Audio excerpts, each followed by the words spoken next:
And live. All right. Let's see who we got in here. We got Chris Williams. Hello, Chris. We got Dawn, beautiful Dawn. We have Mike B. Let's see, who else do we have in here? Hello, Parasolo. And that looks like that's it for right now. There's 14 people in there, and only a couple of people made making a comment. Why is this is frozen over here? I don't know what's going on. I know Matt's in here too. All right, there we are. All right, yeah. Chat is acting weird on my end in my YouTube studio. All right. Anyways, there.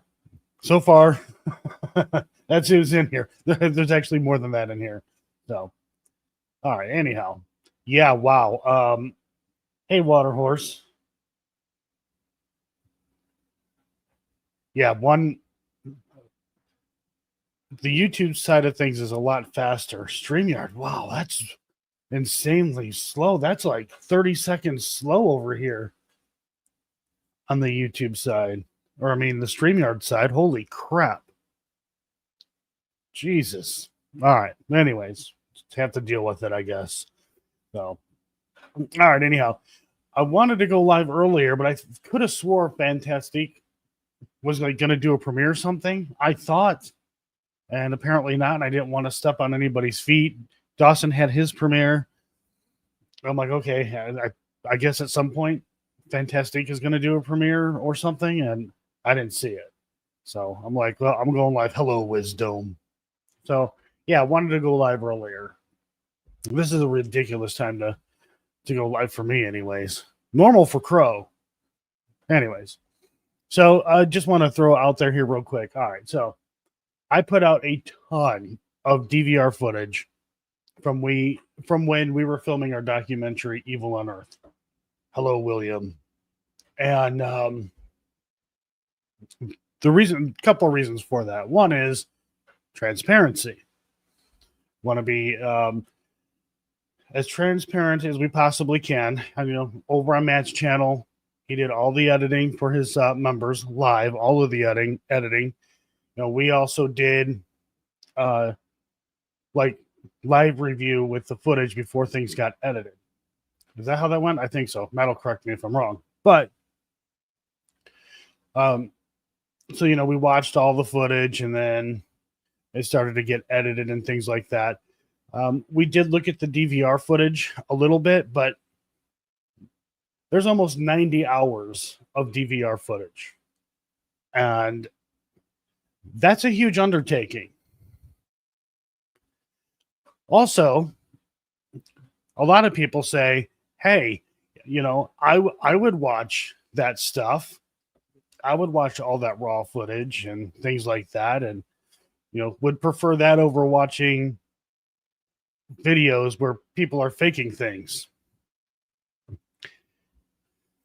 I have proven that is not the case so far.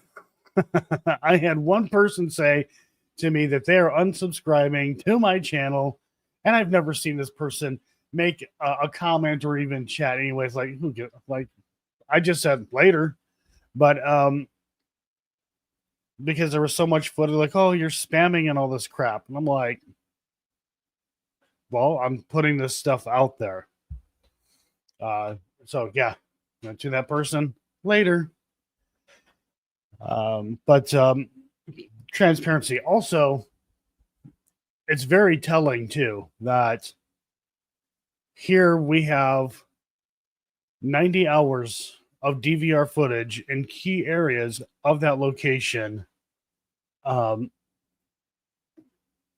where like big YouTubers, they go to this location, and this is where the crazy shit happens.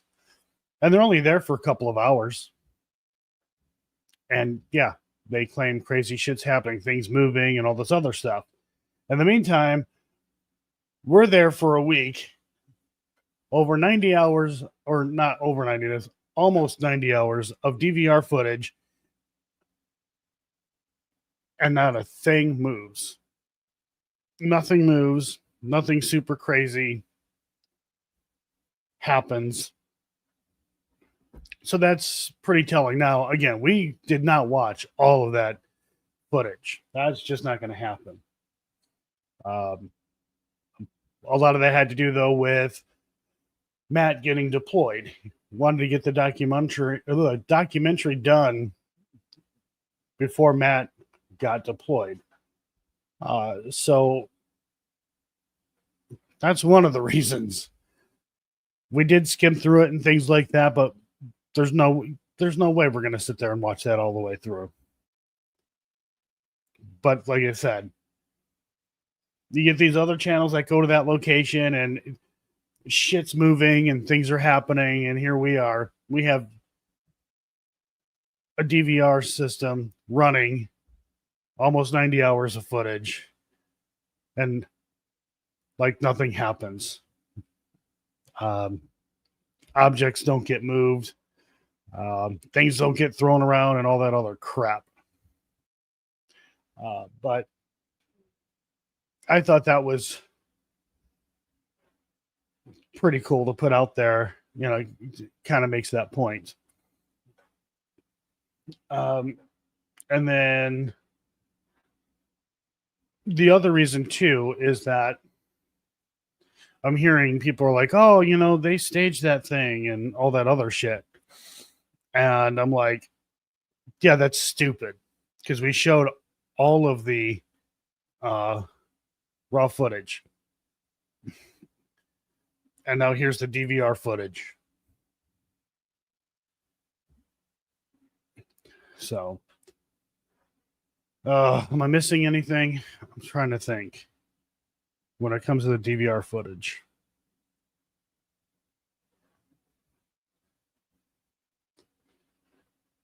Just looking at chat. All right. I think that might be it. I'm not 100% sure.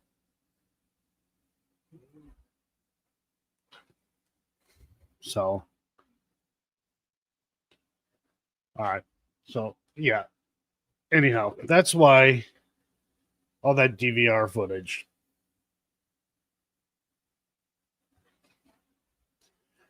And then, yeah, I know after the documentary comes out, more footage will become available publicly.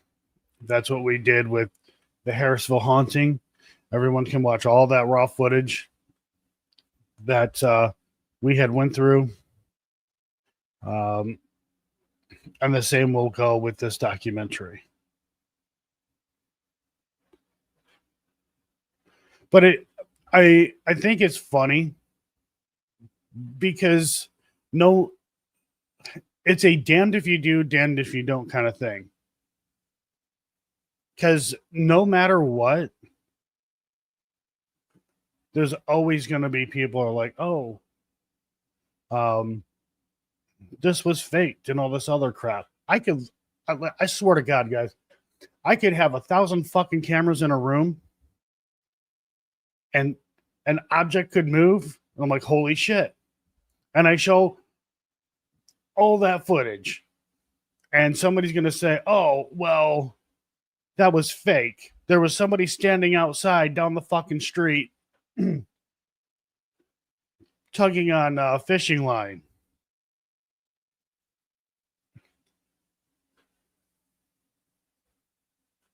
Like, you can't win. Hey, Shadowcat.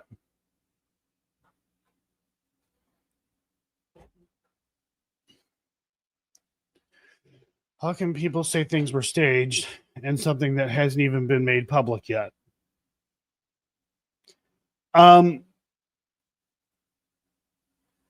Yeah. Yeah. And not only, well, also you have to remember, Waterhorse, we did for like 24 hours or whatever, let people see. It wasn't the final version. Hey, Helena, it wasn't the final version of the documentary. But they did, you know, our members, Matt and I's members, you know, were able to see that because we wanted to get, you know, feedback for the documentary before we went ahead and like Well, before Matt went ahead and like finalized everything. And that particular version that we put out there for our members, the audio wasn't even mastered.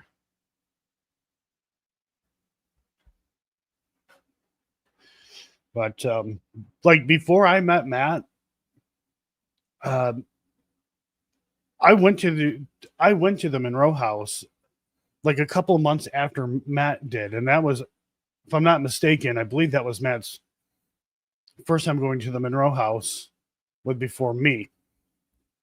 I think. If I'm wrong, you can correct me if you're still in chat. But when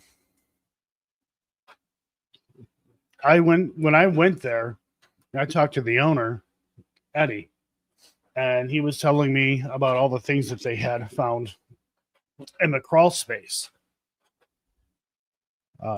It was another team, along with Eddie, who found the majority of the items that were in the crawl space. So it was another team and Eddie who found all this stuff. Hey, Tails. Let me make sure I'm not missing anyone. All right, just making sure I'm not missing one. So anyways, so it was another team that Haunted Houses of Hello. Hey, Sydney. So anyhow,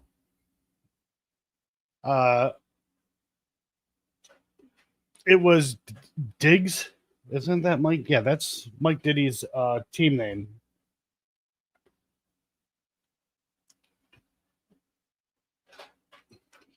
Let me see.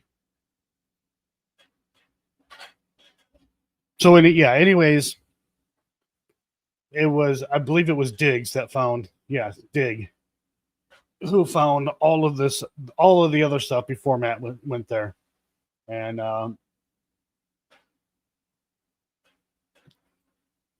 Matt only found, let me look.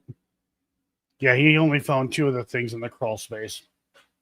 But one of the things that Matt found in the crawl space, there were many others. Not many. There were a couple of others like it as well in the house or in the crawl space.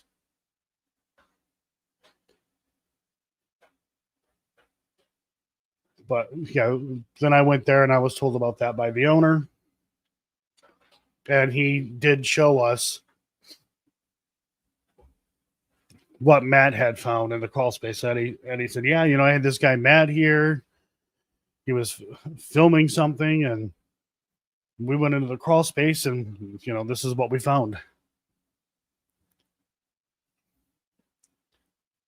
Did he get that bone analyzed? Wisdom, did you apparently you did not hate Debunk the Junk. Apparently you didn't see the documentary when we let people see it. I'll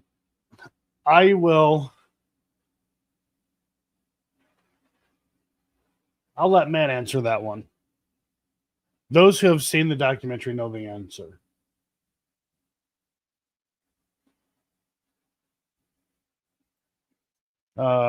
What people need to know is that some of us were in Matt's live stream on his members while he was editing. We saw it all. He even explained things we didn't understand. Right.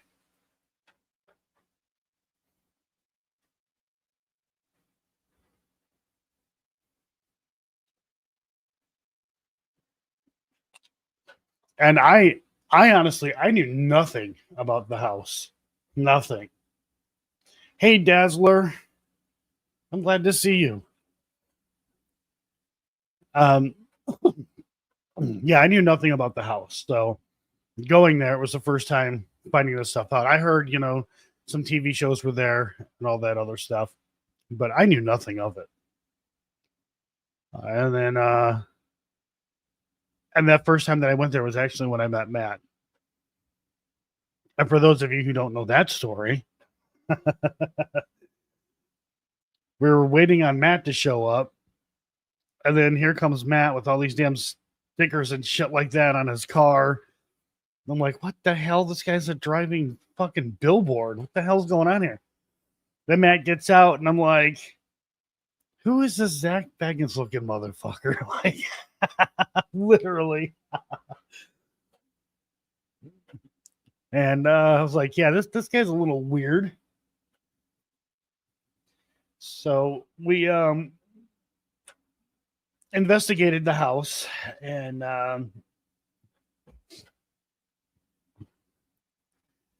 Matt wanted to go into the basement by himself to do a solo, which was fine because that's kind of what we all did anyways. I go back to review footage because we were filming this for an Amazon Prime show. And let's see. Somebody said, hello, Julie. So anyhow, yeah, we were filming that for an Amazon Prime show, which was fucking terrible. And I'm going over the footage, and here's Matt in the basement of the damn Monroe house, and he starts speaking Latin. Now, I didn't know what he was speaking at first. I'm like, what the fuck is what? And so I get a hold of the other guy who was there with us, and I'm like, did you see this footage? Him and his wife saw the footage, and they're like, oh my God, what is he doing? There's something wrong with this guy. I'm like, what the fuck is he even saying? Like, what fucking language is this? And the guy's wife was like, he's summoning.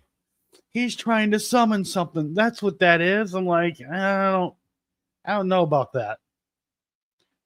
Yeah, come to find out, they asked him, they're like, oh, he said he was speaking in Latin. And I'm like, why? Just why? So, yeah. And then that had been the last time I seen Matt for a couple of years. He did message me here and there. And I'm not gonna lie. I was like, what? Why is this fucking weirdo messaging me?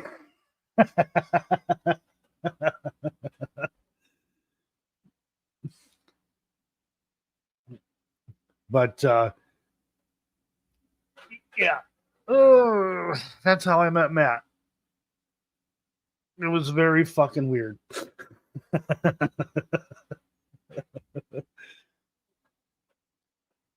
And then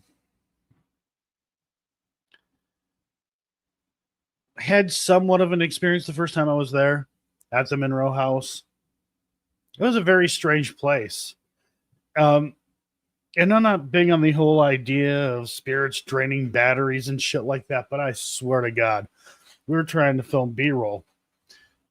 And I had a camera and I had some batteries on me. Everything was completely charged. I go to start filming B-roll, and just a minute or two later, the battery of the camera died. So put in another battery, saying it's full charged.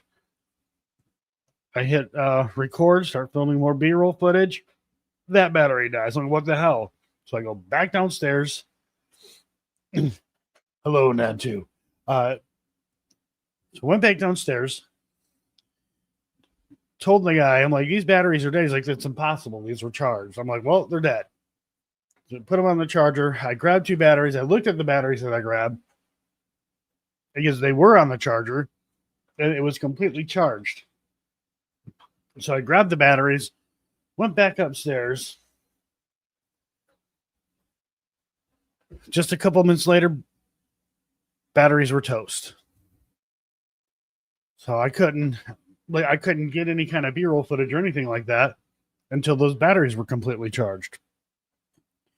So I grabbed a different camera. And I know those batteries were charged because it was one of my cameras. Those batteries were dead. Hey, I'm doing well. Not you. I've been busy. So yeah. I don't know what the deal was, and I do have issues with my cameras and stuff like that when I go to the Monroe house. There's been a couple of times where I go to the Monroe house and I'm like, okay, I'm going to film B-roll footage, and I know everything is charged, and then batteries die. I have cameras malfunction, other things malfunction, and I'm like, why?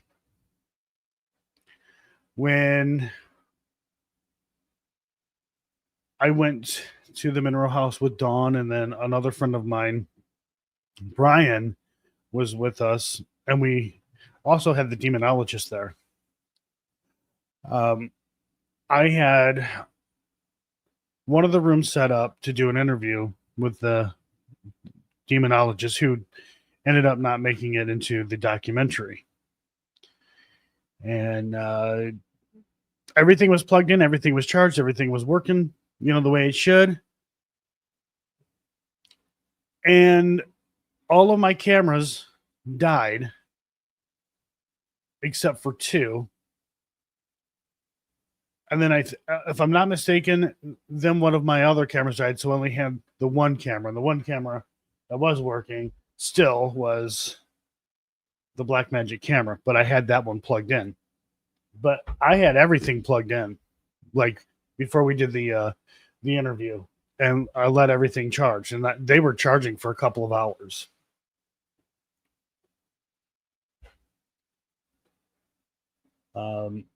Even when I was even like as soon as the demonologist showed up,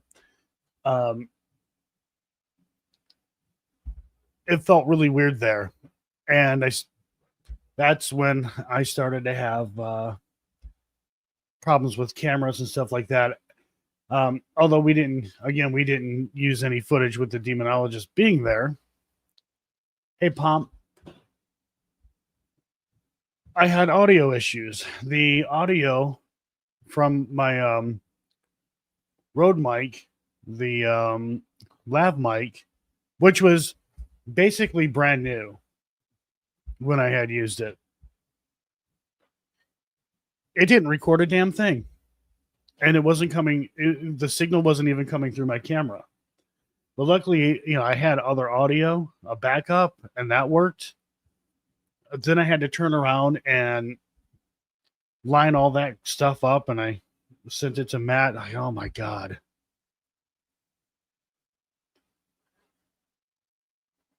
So it's like almost every damn time we go there, or at least when I go there, there's always some sort of issue going on with my cameras and other devices that I have. Doesn't happen anywhere else. Just the damn, just the Monroe house.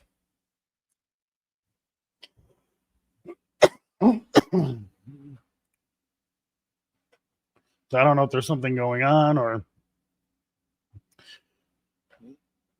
I don't know if there's something going on that has an actual explanation. I don't know. I have no clue. Really think many hauntings have a lot to do with electromagnetic fields from Earth and time travel.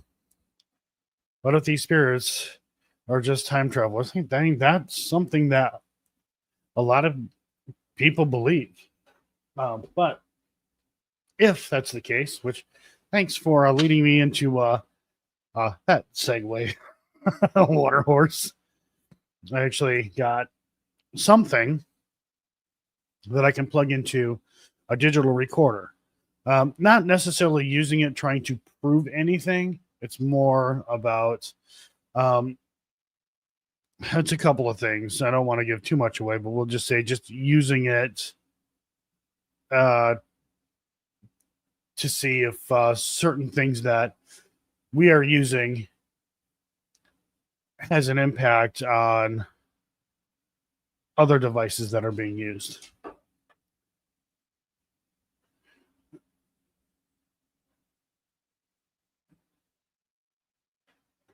He thought World War III was going.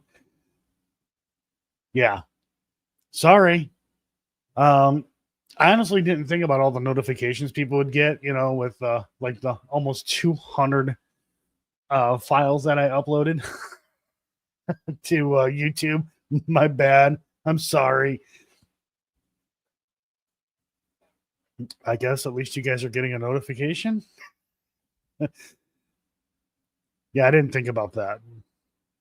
38 notifications in a row. Yeah, my bad. I didn't even think about that. I'll be honest. I honestly did not think about that.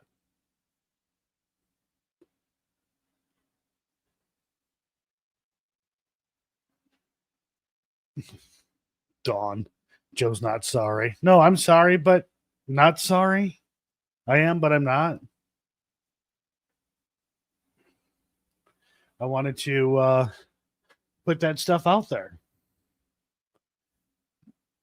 Again, always trying to be transparent. Always.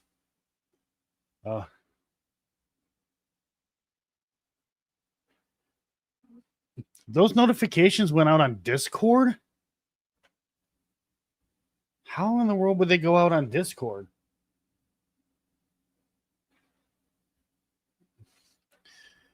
Ah, Frank's here. Hello, Frank.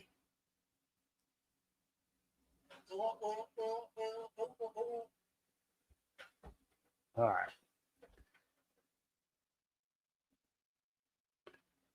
Let me see here. Hey, Mike. Oh. But anyhow. Oh yeah, that's another thing. Can you guys, I want to make sure you guys can hear this. Let me see. I'll do this one. Let me try it. You guys able to hear that?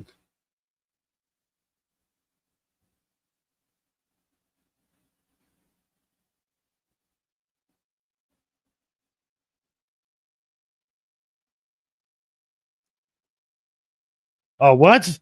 That's his fault then, not mine. Sounds like it's in a tunnel. Huh. I don't know. I'll have to work on it.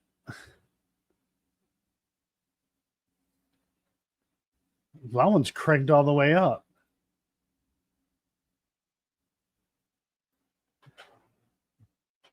Let me see.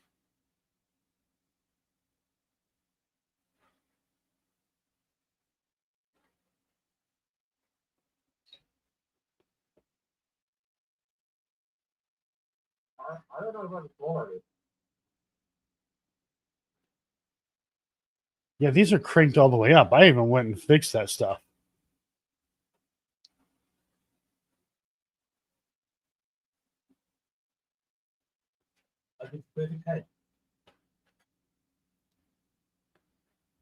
I don't know. I'll have to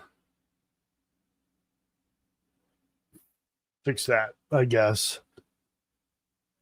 Hello, Tiny.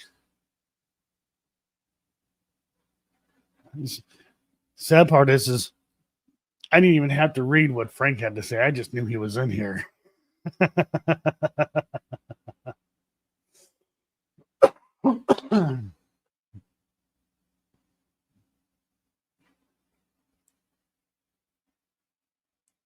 Yeah, see, I don't know much about Discord other than I hate it.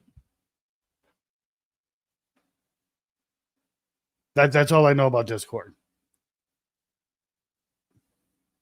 And I really got to start working more on that. I'm like, oh, I need to work on Discord kind of things, but I hate Discord, so yeah, I'll do it later. I'll do it tomorrow. And then I'll do it next week. So, let me see here.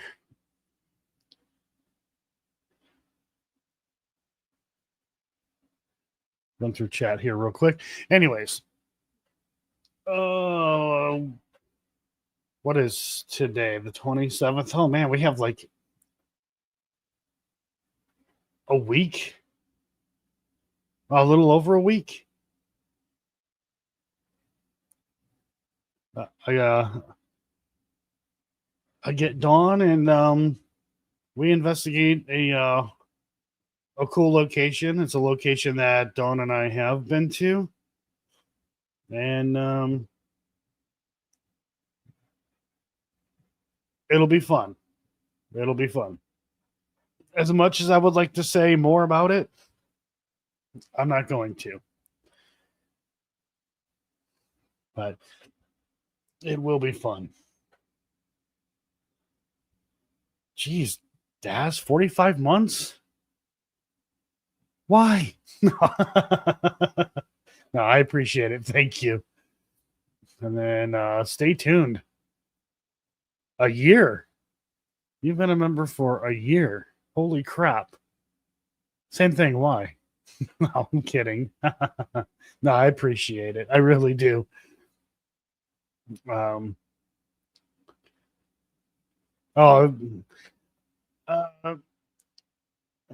too. Yeah. Oh, yeah.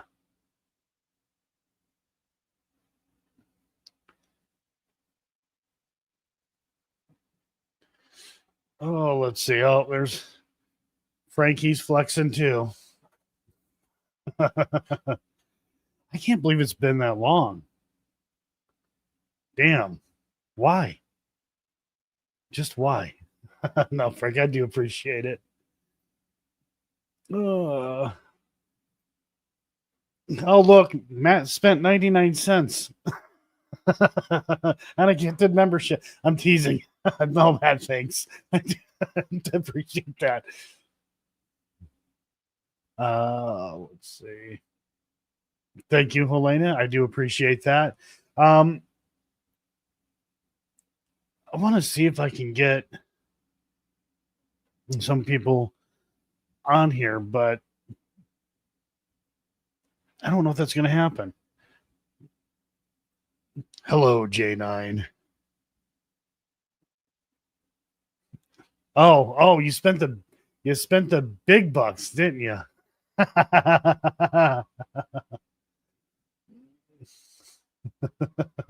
That's the top tier right there. Okay, let me see. What's where is that at? Okay. What's going on with all the DVR footage? All right, so I'll explain it again because I explained it at the beginning of the stream. All right, so real quick, basically, I uploaded all the DVR footage from our documentary. Well, when we filmed the documentary from the Monroe house, Transparency, because like there have been like some people like, oh, that stuff was staged, and I'm like, really? I don't fucking think so. So even though that we showed all of the raw footage from our cameras and stuff like that while we were investigating, I showed it on my channel because we were reviewing all that stuff. Matt showed stuff on his channel as well, and also edited the documentary for members live. Apparently, there's just some people that, want to claim, oh, this stuff was staged or whatever. But nothing fucking moved is the thing. Nothing. Damn. Allergies have been destroying me. My throat itchy as fuck. Go ahead, Frank. Make a comment. Hey, Adam. Anyhow, wait, no, that's not true. Actually, something did move. It's just not in the documentary. This was during actually my live stream when I was there. Yeah, I'm okay. Now, like, my allergies have been just horrific. My entire car is covered in pollen. My car is freaking blue, and it looks like it's rusting because of all of the pollen. I see that, Frank. I've seen that. Um, so yeah, anyhow, while I was live and Mike Diddy was there, we were in, well, it was called the Ouija board room. Anyways, it's the room with the shelves with the dolls on it. And the DVR, where I set the DVR camera, didn't catch it, and that sucked.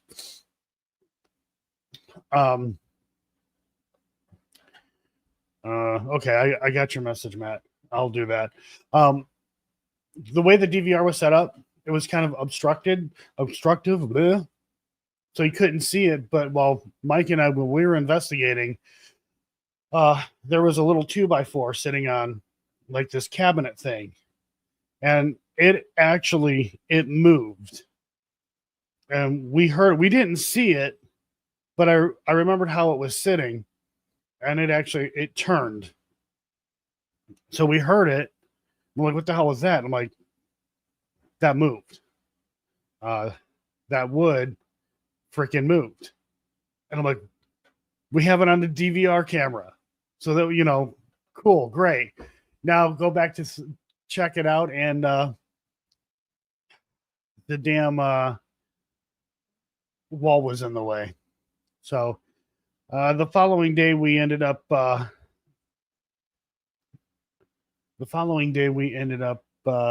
moving the DVR camera to a different spot. Let me see. I just got another notification, Joe. Hey, I don't know why these notifications are popping through. Everything has already been uploaded, so I'm not sure why people are still getting notifications, unless you're talking about the notification that I'm live.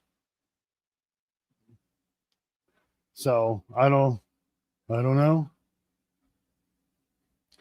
But real quick here, let me go ahead, open up Messenger. And Matt wants me to give this info.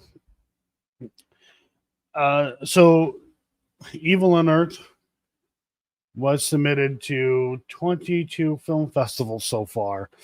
And if I remember correctly, the majority of those are the Academy Award. What is it called? Qualifiers. And if I'm not mistaken, too, I think we're going to find out if the film was selected at a couple of different film festivals.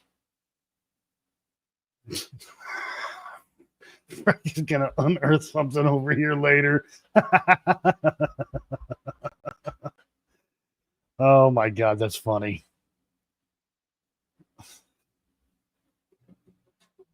That should be queued up. I don't even know if you guys can hear that. I have no clue. All right, let's stop that.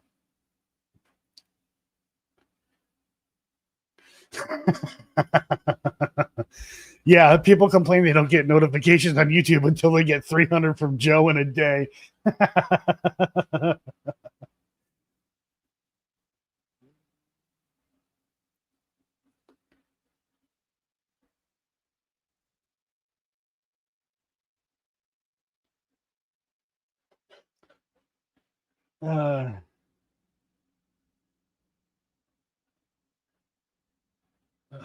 I have no idea what festival that is, Mike. I have no clue.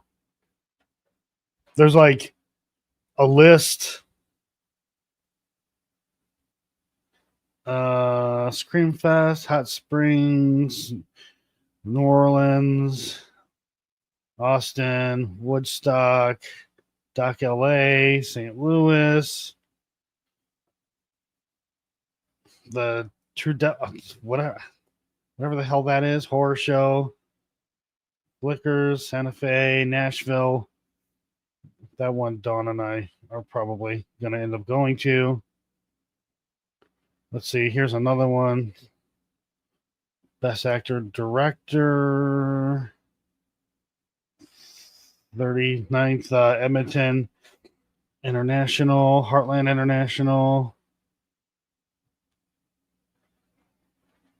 Heartland Valley Films, Stockholm, Mill Valley,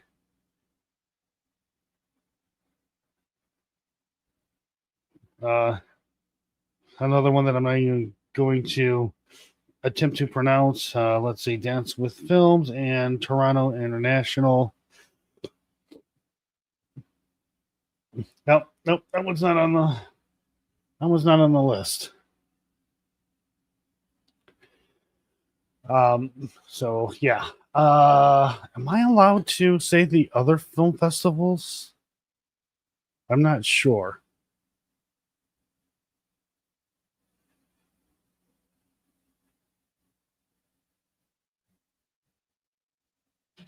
But yeah, Dawn and I will probably go to definitely the one in Nashville. And then there's another one that I definitely want to go to, but okay, Matt says I can't. Okay, so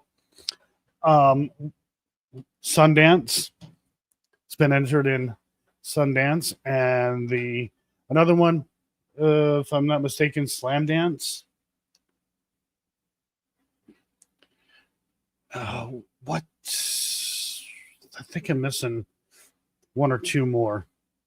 So yeah, the Sundance one, if it gets selected, that one I would definitely want to go to.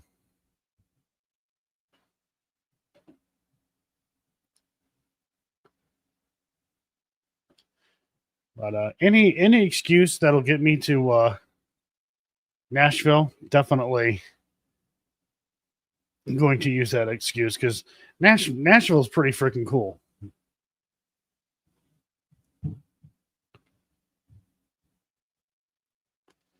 So I'd definitely like to. Oh, Matt's correcting me over here. It hasn't been submitted to Sundance yet. Sorry, my bad. We have to wait on that one. They're not taking submissions just yet, but that's one we're gonna enter it in at.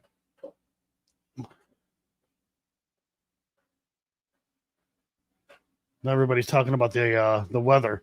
It's been in the in the 80s and high 70s here where I'm at. Matt says Slam Dance is in a couple days. Matt's just updating me. We're going to be entering that in a couple days. So I don't know. We'll see what happens. The last time I said, I don't know. I don't think we're really going to win any.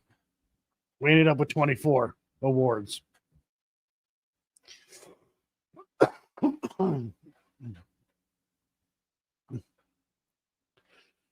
Okay, yeah. One of them is May 1st.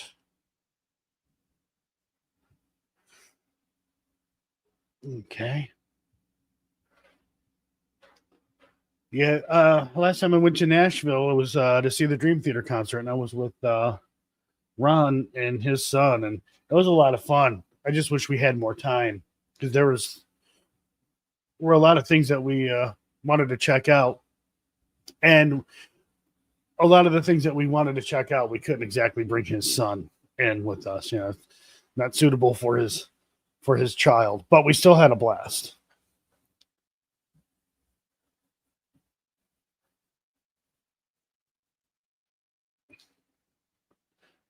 Just reading through chat.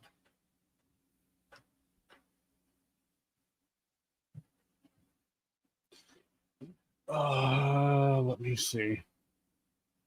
Oh yeah, there's that film festival in France.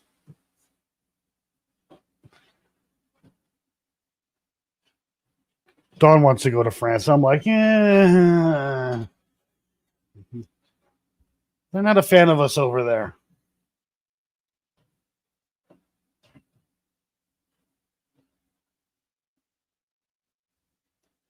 Let me see.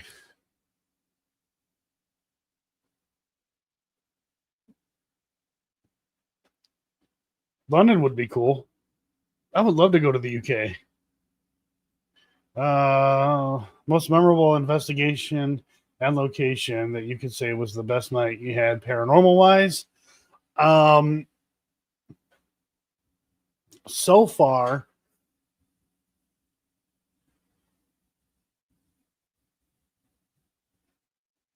the I will say as far as locations go, I will have to give that one to Hales Bar Dam. Even though like 99% of the time, nothing happened. When things did happen, it was pretty damn cool. So far with memorable, quite honestly, it has to be when Side-Eye Guy, when he came out here and got together with Weeping Willow Paranormal, and we investigated the Conjuring house, and then just like all of us hanging out and spending time together. I love the hell out of that. Then on top of that, Matt Dawson and Nightmare Nation. So like that week was just amazing.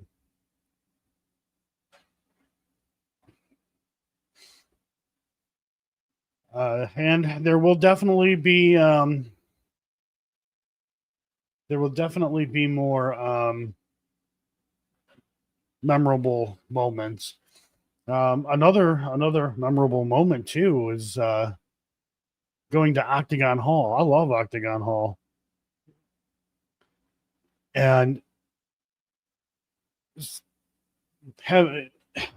Dawn having that experience there where. The footage is just so grainy and it's bad and it sucks. It is what it is. But it just looked like something was messing with Dawn's hair. And you can see it in the video that her hair kind of gets lifted up, like somebody took their hands and kind of like ran it through Dawn's hair. And now Matt's still messaging me.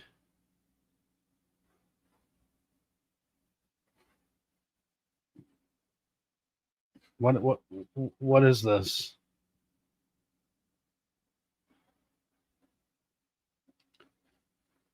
Oh, okay, whatever. How about Benton Farmhouse? I don't know. Benton Farmhouse. Come on, nothing happened at Benton Farmhouse. Matt's over here saying, "How about Benton Farmhouse? Memorable moment." Dude, I was stuck with you for a couple of fucking days. And it was cold and nothing fucking happened. We heard a couple sounds. Although, what was strange about the Benton Farmhouse with Matt, and there's a couple of things actually. When I was there with Matt, because we were going to do a documentary. That's what we were there for. But like I said, nothing really happened. We heard a couple of sounds, whatever. But the second day, I woke up and went outside to have a cigarette, and I walk out there, and there's ambulance, there's a fire truck, and there's the police. And I'm like, the fuck is going on? I'm like, what the hell? And then an officer came up to me, and he's like, hey, somebody called and said they fell. I'm like, wait, what? Like, I was confused. I was just trying to wake up, too. So I said, no, as far as I know, nobody's called. I'm like, if you guys want to go in and check it out, they're like, what are you guys, doing here? And, then I had to feel like a dumbass and explain that. We're ghost hunting. Dude. But, yeah, I'll get there, Matt. I was actually teasing because you brought that up, so I thought I would tease about that a little bit. But yeah, no, they never did go in and look. And then Matt comes out, like all these cops, ambulance, fire truck, and shit. I'm like, what the hell? And they said that somebody had called, and they had to like triangulate their location, and it brought them to the Benton Farmhouse. So I'm like, okay, that's weird. Now, the first time I went to Benton Farmhouse, that's when I first met Eric Connor, and that was a lot of fun.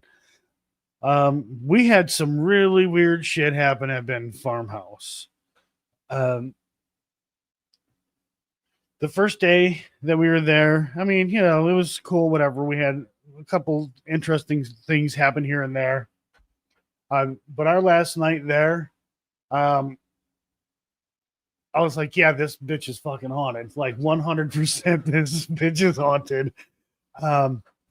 So things got started to get weird at the house. And we ended up,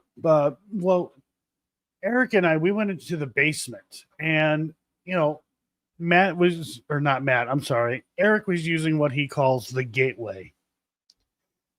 And I'm not big on stuff like that. Basically, I mean, it's a spirit box with guitar pedals hooked up to it and like delays and stuff like that. And so I'm not exactly huge on that. But the thing was as clear as day, there were words that were coming through it that you would not hear on radio. Like something kept saying "step up," and I'm like, okay. Well, I'm like, I'm stepping up, and then it kept calling me a pansy. I think one part of that, it actually called me a pussy. It called me a 3-lettered derogatory name for certain people a couple of times. And that was actually a claim that we were told about that. Whatever's there likes to call people that certain name. So we took a break and we were outside. The bathrooms, like there's no bathroom in the house. Like the house is pretty much just gutted. It had electricity, but no bathroom. So when we had to use the bathroom, they actually had a big bathroom facility, because the Benton Farmhouse is also used for field trips and stuff like that. So we, Eric went to go use the bathroom, and I was on my way into the bathroom. Before I even walked in there, I heard, yeah, and I'm like, what the fuck was that? And I mean, I swear to God, I thought a car like went through the damn house. No, wisdom. Close. No.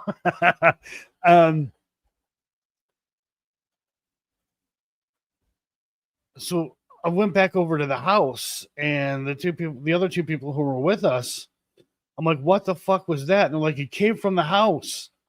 I'm like, yeah, I know. I'm like, did something fall? Like, what the hell was that? I mean, and I said at that point in time, like, it sounded like a fucking truck ran through the house.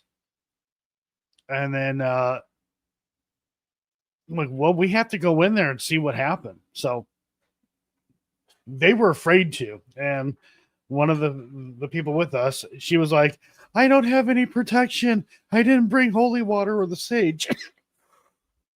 And I'm just like, so we have to go in there. We have to see what happened. They were terrified. They didn't want to go in. Eric was nervous about it too. But we did go in there. But I said, all right, this is what we'll do. All of us stick together. We'll just stay downstairs, center of the house, because the house is basically gutted. And we'll see what happens. So we walk into the house. We get into basically the center of the house. And no joke, it sounded like a woman screaming on the second floor. And we're like, what the fuck was that? And it wasn't like just a scream. I mean, it sounded like a woman was like being taken out. It was just like this blood gurgling scream. And I'm like, holy shit. I was like, we got to go, and we have to go check that out, guys. Like, we have to go check it out. There could be somebody up there that, may have snuck in and maybe they hurt themselves. Nope. Nobody wanted to go up there. I started to go up the steps, and they just looked at me. I'm like, are you fucking kidding me, guys? Like, I can't go up there alone, because what if somebody is up there? Or what if something happens to me? And they didn't want to. I'm like, damn it. So we stayed on the first floor, center of the house. And I can't remember the name, what they called it, or what it likes to call itself. But I started yelling, hey, if you're here, you know, knock on something. And there was a knock um, on the other side of the room above our heads. And I'm like, okay. So then I asked, no, these were 3 knocks. So then I asked again, hey, if you're here, can you do that again? If that was you, can you do it again?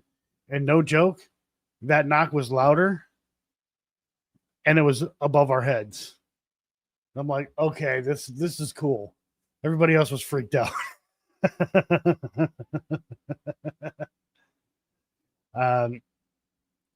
And yeah, the atmosphere in the house was very, very different. We had some other things happen. I don't remember everything that happened, but I was like, yeah, 100%. This place is haunted. And not good. Then fast forward a few years later, and Matt and I go, and then of course nothing happens. And then I talked to some other people about it. I told them, I'm like, yeah, when I went there, it was dead the last time I went there. Other investigators like, yeah, it's really weird. We were there too. We've been there a couple of times. We had all these things happen. We go back and nothing.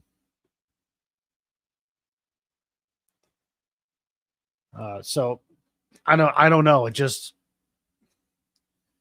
flatline. Now I know somebody had wondered, about any deaths or anything like that in the house or on the property. If I'm not mistaken, I believe the story was that there may have been a battle, like a Civil War battle that happened on the property, but I'm not 100% sure.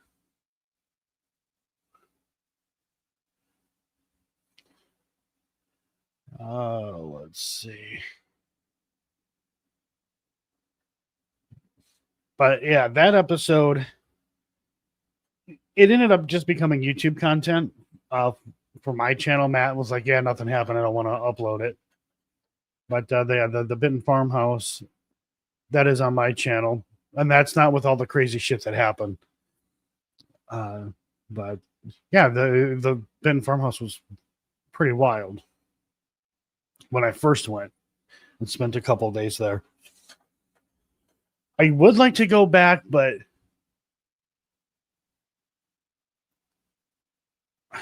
it's kind of inconvenient to going there.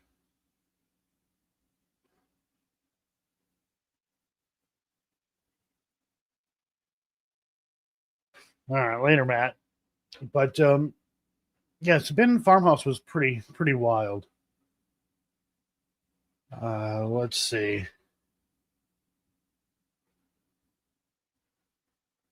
Trying to think. Is there another location that was pretty wild?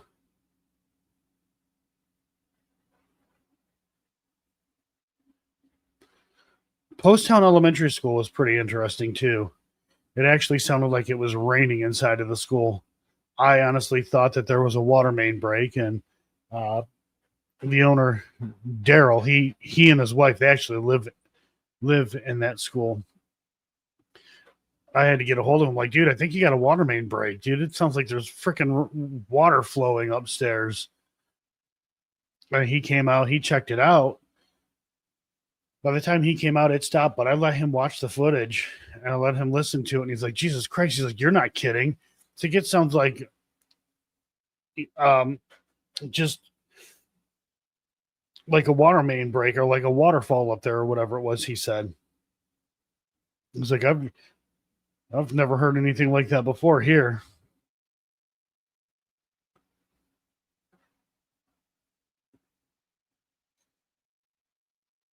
I will say the one thing, like with Posttown Elementary School, the one thing that seems to never fail with that school is kind of funny is being run up on. And there have been quite a few times where I've gone to that school and I'm just walking down one of the hallways and then I hear behind me footsteps like running up behind me. And I'm like, fuck, and I got to turn around. Like, holy shit. Because the first thing you think is a person is running up on you. I've had that happen a few times while I was at that school.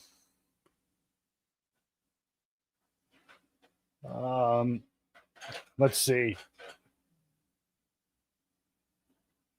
Trying to think what else happened. There's been a few weird things that have happened at that school, like hearing lockers close, like not like slam shut, but you can just hear them close. Hearing a child in the school, which was weird. I mean, it's funny. You think school, you're like, oh, kids come to learn and, all that stuff. And it's supposed to be happy and shit like that. And once you turn the lights out and you're in the dark in the school, it's got a different feeling.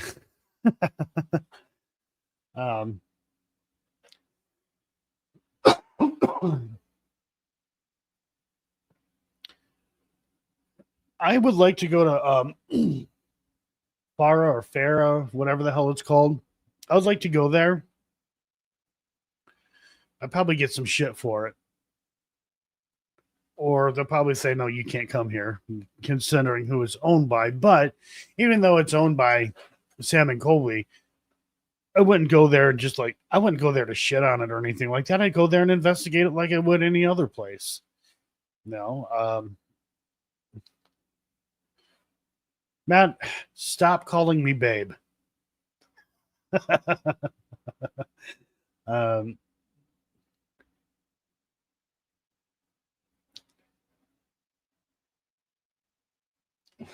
me see, just kind of looking through chat.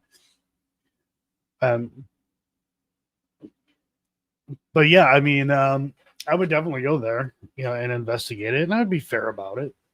And even if I don't experience anything, I'm not going to be like, oh, it's not haunted.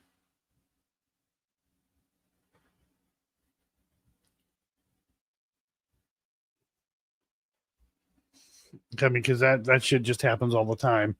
Go to a place and nothing happens. Or I go to the place and some interesting things happen and I go back and then nothing.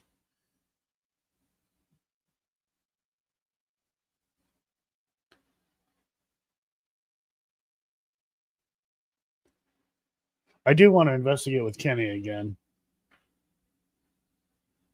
Except next time I do it, I want a cool location, like a really, really cool location. Not that the Monroe House isn't a cool location. I mean, like a bigger location.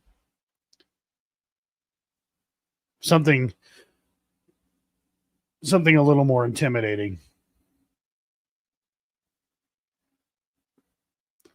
Not saying that it would intimidate him, but just a bigger, more intimidating place. Let's see.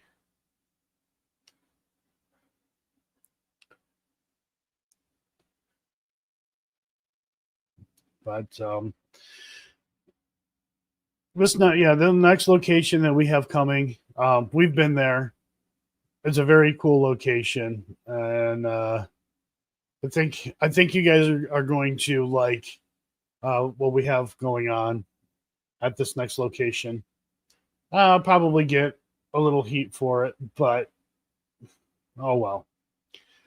And then September, we is it September? Yeah, I believe it is September. Going to be investigating with Two Ply. And let's see who else. I can't remember off the top of my head. Don, do you remember Two Ply? We know Two Ply. I think Occult Life. I think is that who it is, and some other people. That'll be cool. I like Two Ply. He's a good dude, and his fucking laugh is great.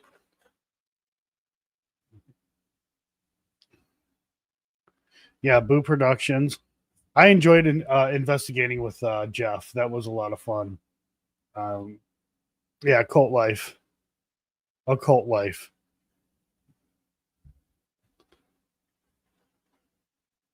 So that'll be fun. I'm looking forward to that. And I think there might be one in July. I'm not 100% sure. I'm waiting to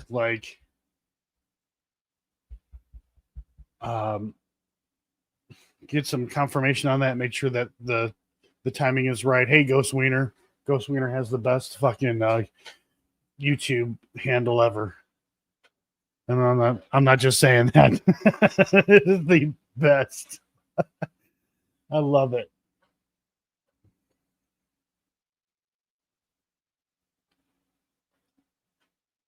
Oh, let's see. I've always wanted to go to the Myrtle Plantation.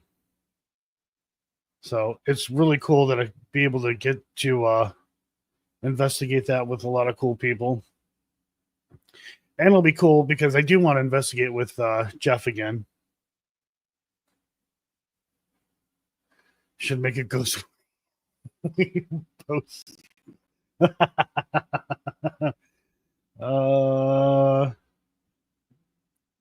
I could probably do that. This chair is loud as fuck. Yeah, I could do that. But yeah, definitely looking forward to that one.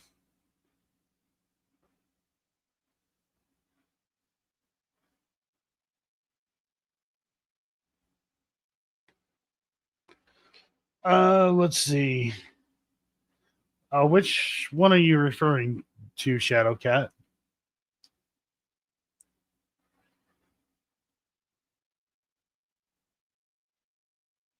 And Helena, I was meaning like Boo Productions, but yes, Harley. Dawn and I, we would investigate with him again too. Harley's got a huge heart, and I know he investigates in his own way because that's what that's what he believes, whatever.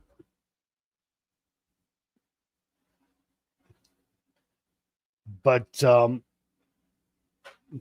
yeah, Harley, I had a lot of fun investigating with her. Dawn and I both did, and we definitely would love to investigate with him again. And even though people, like I said, there are people who like to use the spirit talker and all the other crap, who genuinely do believe that they're communicating with something. So when I investigate with people who use that stuff, I already say this is where I stand on it, but I'm not going to sit there and tell somebody how they can and cannot investigate. I don't care who's paying for it. I don't care if it was split between everyone, or if I paid for it, or if somebody else paid for it. I'm not going to tell people how they can and cannot investigate.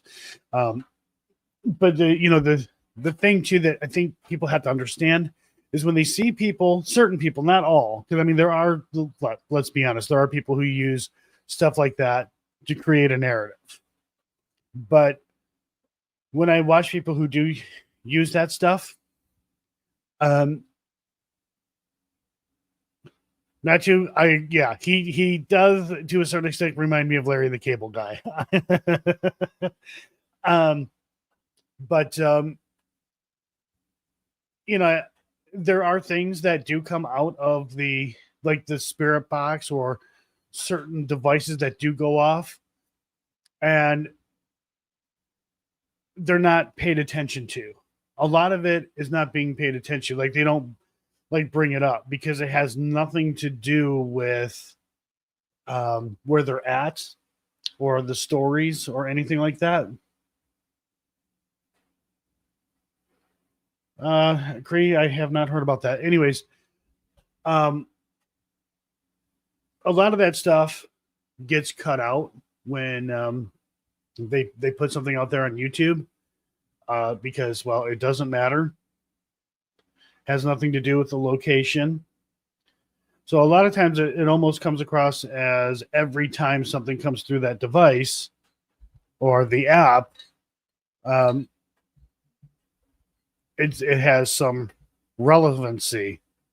But in reality, there's a whole lot of shit that comes out of those apps that don't get any attention.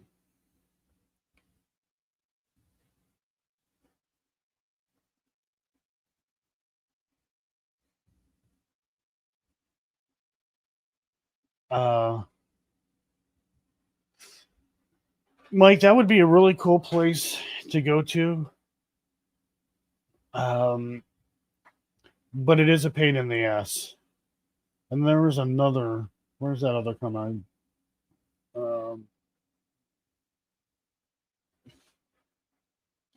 If you're going to use a phone app, put it on as full. So I mean, like the only time Dawn and I have ever like busted out like those kind of apps is when we're bored and nothing is happening. We're like, let's see what happens. But I end up making fun of it. I used one when we were at Ashmore Estates, and I had fun with it. I like the stuff that was just coming out of there was freaking hilarious. Yeah, I did watch Seg's video on the twins. I had to laugh. There was quite a few times where I just laughed.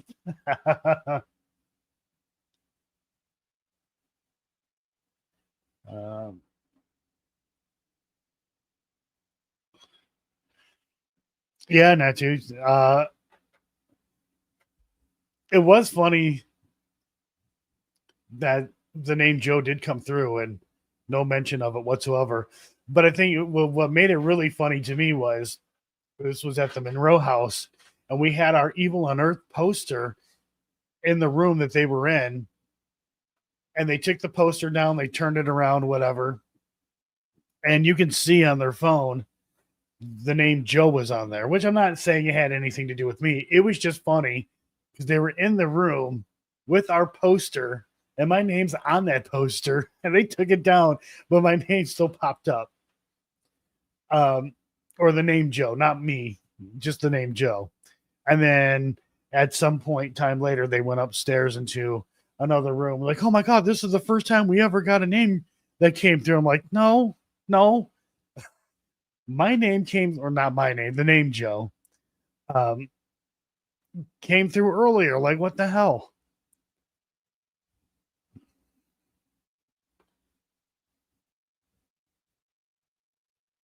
The twins did a live today talking about it. What specifically, Bree? Like, what were they talking about?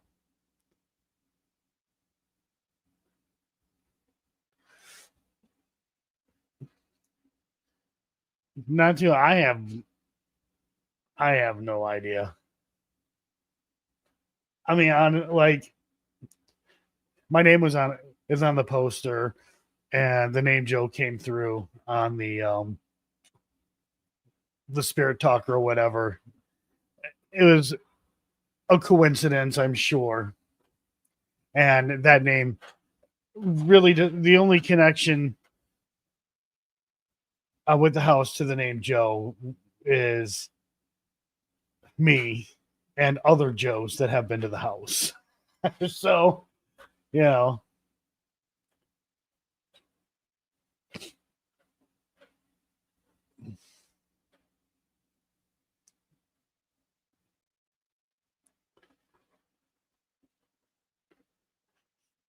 Oh, okay. I see what you're saying. I thought it had something to do with what we were literally talking about.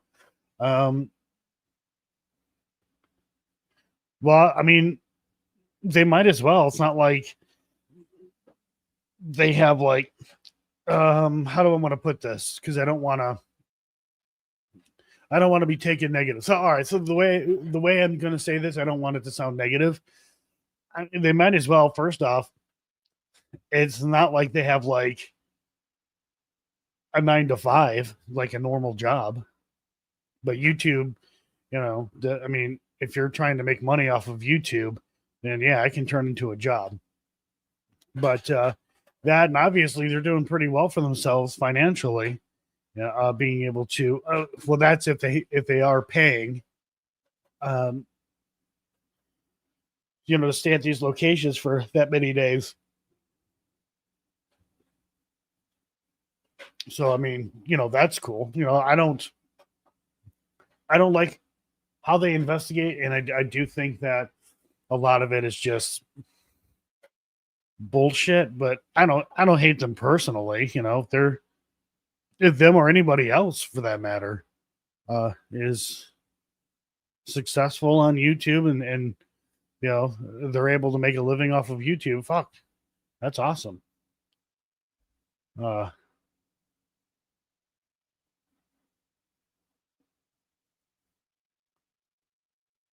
Kudos for taking Dawson under your wing. Keep teaching him proper ways to investigate.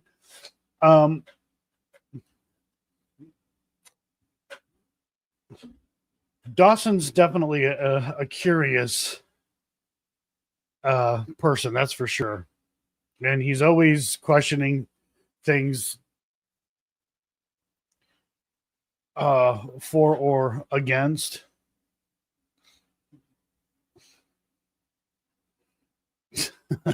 Yes. Let me see. I lost. What was I talking about now? Oh yeah, Dawson. Wait, we're talking about Dawson. Of course, I'd forget. No. Yeah, Dawson's very curious. He's wanting to learn, and the thing with Dawson is he will challenge. He will challenge.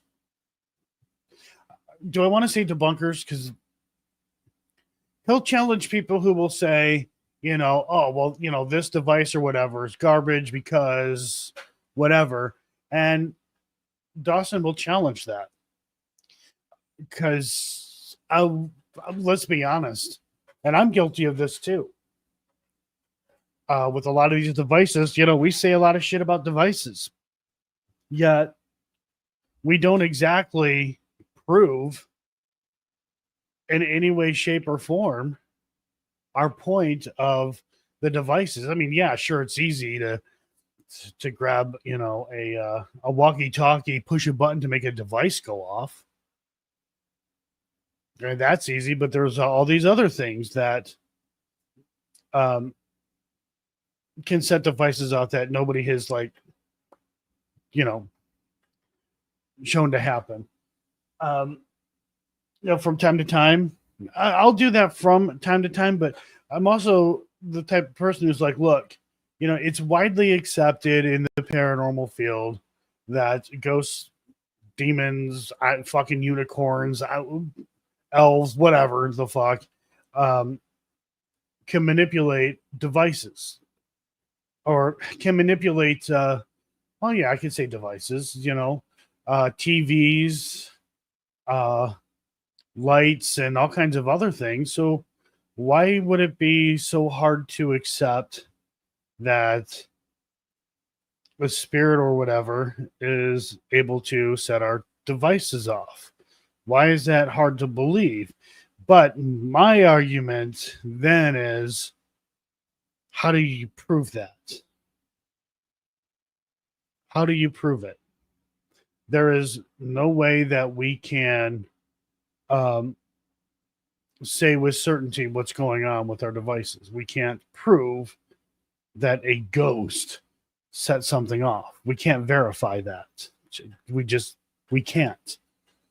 And that's where I have, that problem. So like when a device goes off, it's like a lot of people are like, oh my God, it went off. And, it was a fucking ghost or whatever. When it happens to me, I'm like, I don't know. All I know is it went off. Why did it go off? I forgot about leprechaun. I'm sorry, I forgot about leprechauns. Oh, and trolls. I forgot about trolls. Forgot to mention that. So when we were at Brushy Mountain, one of Dawson's device kept going off, and it seemed like it was going off on command. Now, the side-eye guy's like, I have to admit, that's interesting. But, I'm also thinking, too, that, hearing side-eye guys say that, and it seems like it's going off on command. It could very well have been just a coincidence, but you learn real quick that because that is happening and it seems like it's going off on command, you're not necessarily thinking it's a coincidence. Like, well, I asked this question and it went off. That could have been a question. Or I did it a second time, went off. That could have been a coincidence. But this was happening more than 3 or 4 times. And it happened quite a few times. But it's like, but that's kind of what a coincidence is, isn't it? I mean, it could happen several times and it still be a coincidence. Great timing on when you ask the question and the device going off and things like that. And I think the side-eye guy learned from that a little bit too. A lot of times our cameras are not rolling. We're not recording. Maybe we're getting ready or something else is going on, and then something happens, and then it's like, yeah, we had this happen, but conveniently we weren't recording. And then you'll have people out there going, oh, so that happened, but you weren't recording. Okay, got you. And that happened with Dawson and the side-eye guy. Now, it probably was something normal, like nothing paranormal, but at that time, I was like, what the hell was that? And nobody was recording. And then the side-eye guy, he thought he had seen a shadow person, which it was us, obviously, but in that moment, it was hope that he actually did see something and that he experienced something. And again, as I always say, this comes, there's psychology plays a huge role in what we do. And Jethro, 12 months, a year. Why? No, I'm kidding. No, Jethro, damn. Oh, try that again. Allergies. Anyways, Jethro, thank you. I do appreciate it. I really do. That is awesome. But oh,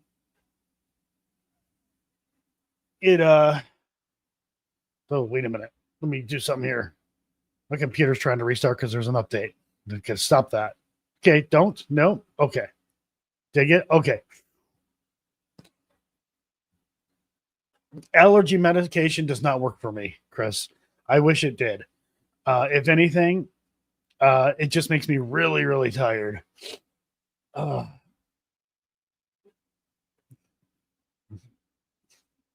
Helena, thank you. I do appreciate that. Thank you very much. But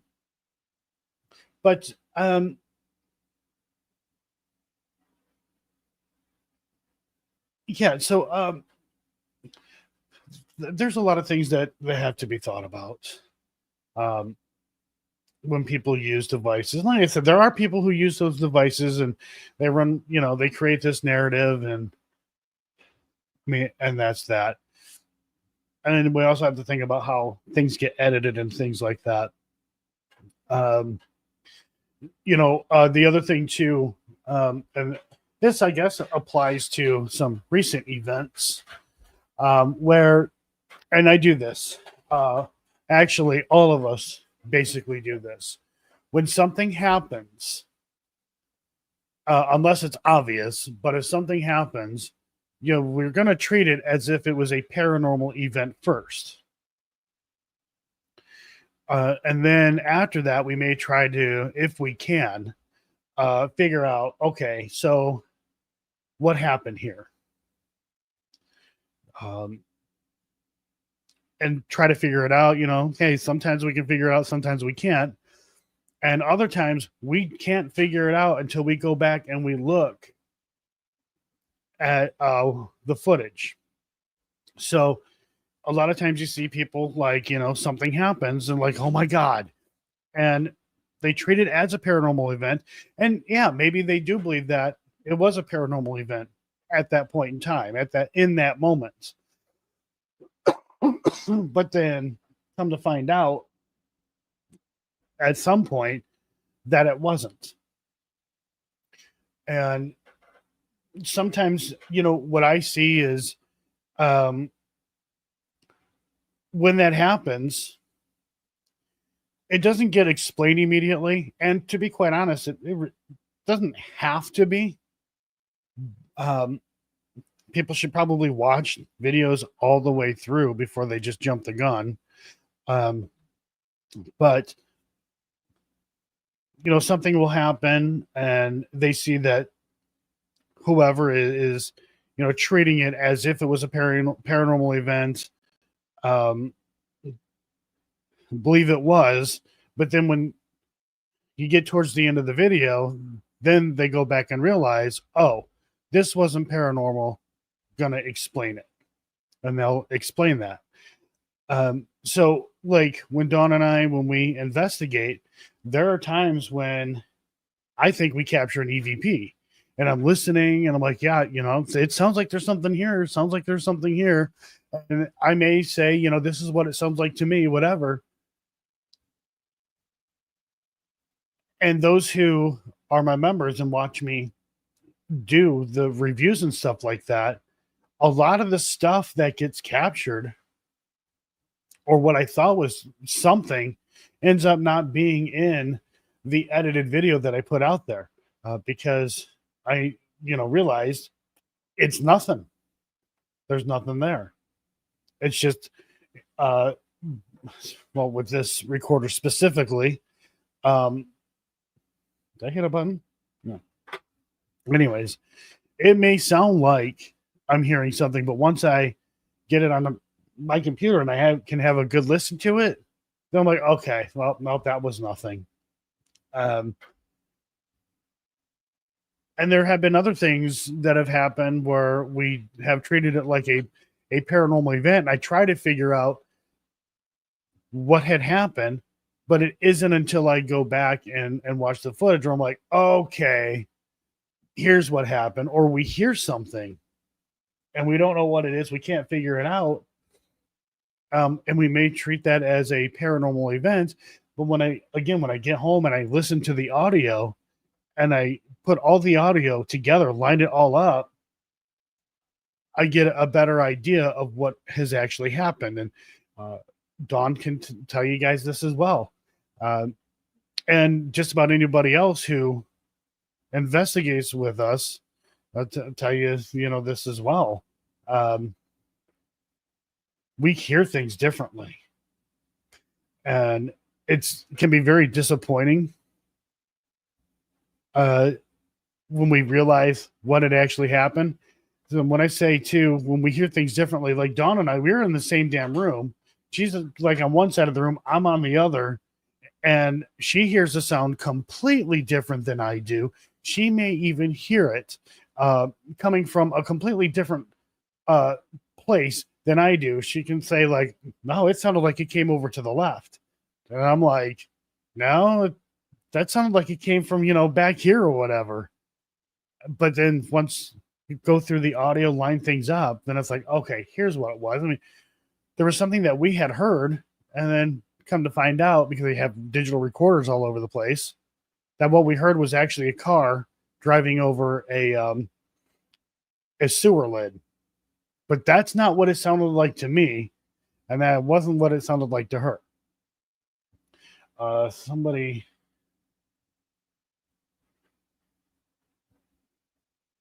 And Matt will tell you the same damn thing too. Like, there are things that he hears differently than I do, and then sounds like it's coming from a different spot, and then like both basically wrong. If you ever take a trip to Nevada or come to Eastern Oregon, let me know. I would definitely love to show you spots. I would love to go out that way, and I don't know when I'm going to be able to. I would love to take Dawn to Virginia City. I think that would be really cool.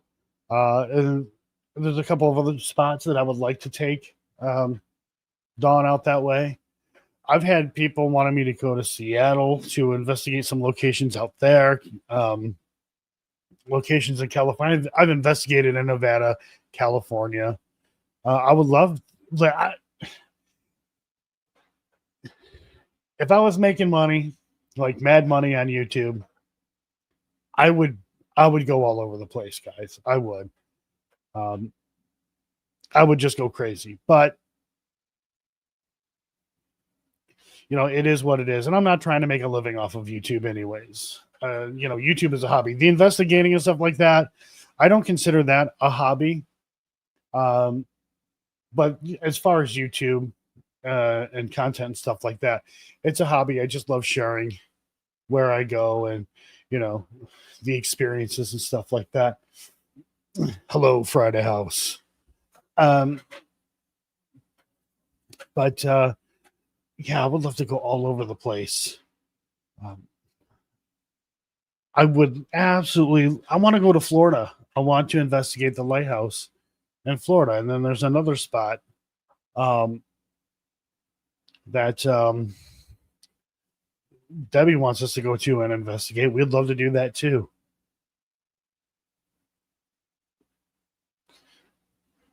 Yeah. I've actually met Dazzler in Virginia City, and Dazzler, she's so sweet, and we almost killed her. We walked so much, and the elevation's really high up there, so breathing was a tough thing to do. But oh my God, it was so much fun. It really was. And I met Mike B up in Virginia City for the first time as well. We seen him. We're like, that dude looks like he's from, or that dude looks like he's the singer for the Deftones. Holy crap. But I mean, it was a lot of fun. And I hope that, can meet up again someday. That would be a lot of fun. But let's see. Let me do something here real quick. Go here.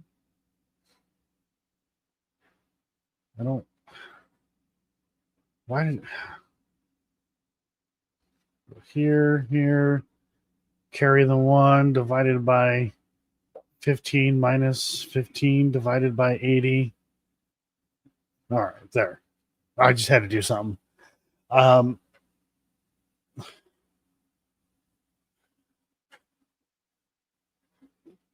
Yes, I mean you, Mike.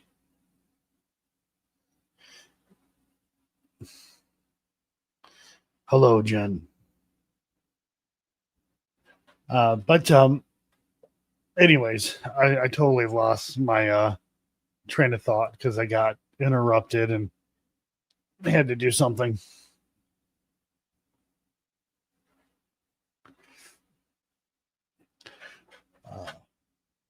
But